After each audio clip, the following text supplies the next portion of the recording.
जनकपुर में सीता स्वयंवर में उपस्थित होने के लिए मुनि विश्वामित्र श्री राम, लक्ष्मण तथा अन्य शिष्य ऋषियों के साथ राजा जनक की नगरी पहुंचे। सबने स्नान, पूजा, भोजन आदि के बाद विश्राम किया। एक पहर दिन शेष था जब लक्ष्मण जी के मन में नगर देख आने की लालसा जगी, किंतु गुरु विश्वामित्र तथा बड़े भाई राम के सामने अपनी इच्छा प्रकट करने में उन्हें संकोच हो रहा था। अंतर्यामी श्री राम ने छोटे भाई के मन की दशा जान ली। गुरुदेव से लक्ष्मण के संकोच की बात कहकर उन्होंने उन्हें नगर दिखा लाने की आज्ञा मांगी और दोनों भाई नगर देखने चले। श्याम और गौर वर्ण वाले इन दो ऋषि कुमारों का आकर्षक रूप देख नगर के बालक झुंड बनाकर इनके पीछे हो लिए। इस मनोहारी जोड़ी ने पीले रंग के वस्त्र धारण किए हैं, कमर में लिपटे दुपट्टों में तरकश बंधे हैं और हाथों में धनुष बाण सुशोभित हैं। सिंह के समान पुष्ट ग्रीवा, विशाल भुजाएं, चौड़ी छाती पर राजमुक्ता की माला, सुंदर लाल कमल के समान नेत्र, जो भी ये रूप देखता है ठगा सा खड़ा रह जाता है।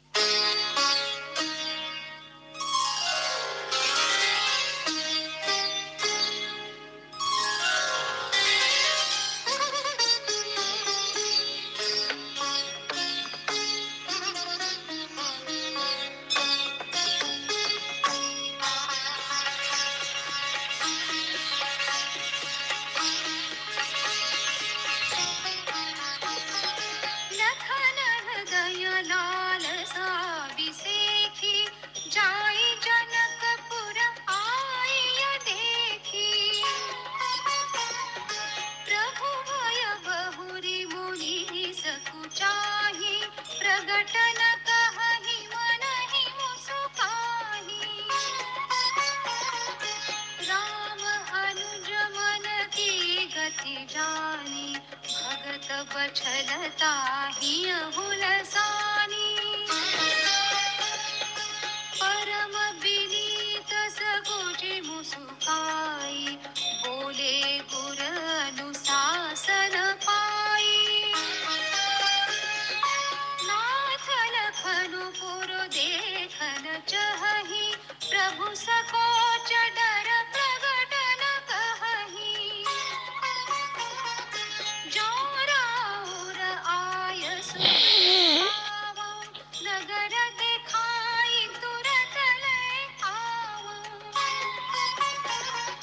सुनि मुनि सुकह वचन सप्रीति कसन राम तुम्हरा कहु नीति धर्म सेतु पारक तुम ताता प्रेम विवश सेवक सुख दाता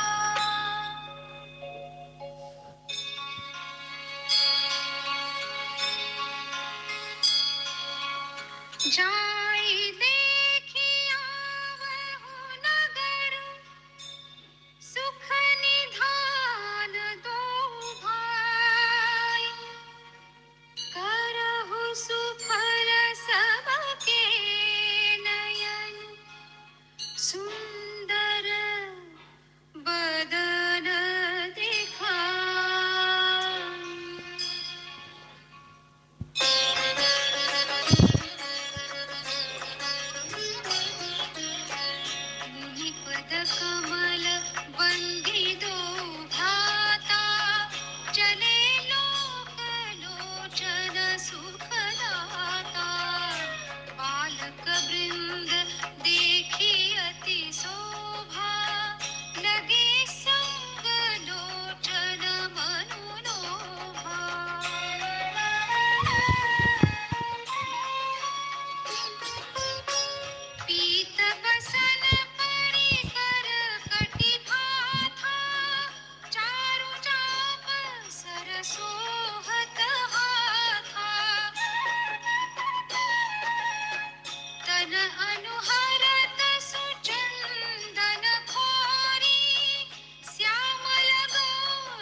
सुदेश।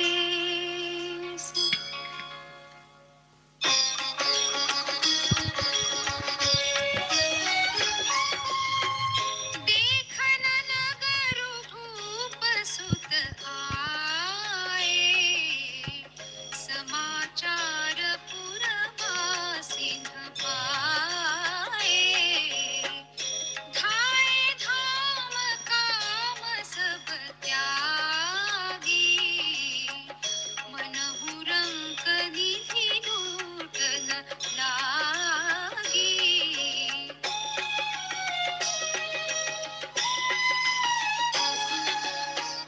निरखि सहज सुंदर दो भाई, कोहि सुखी लोचन फल पाई।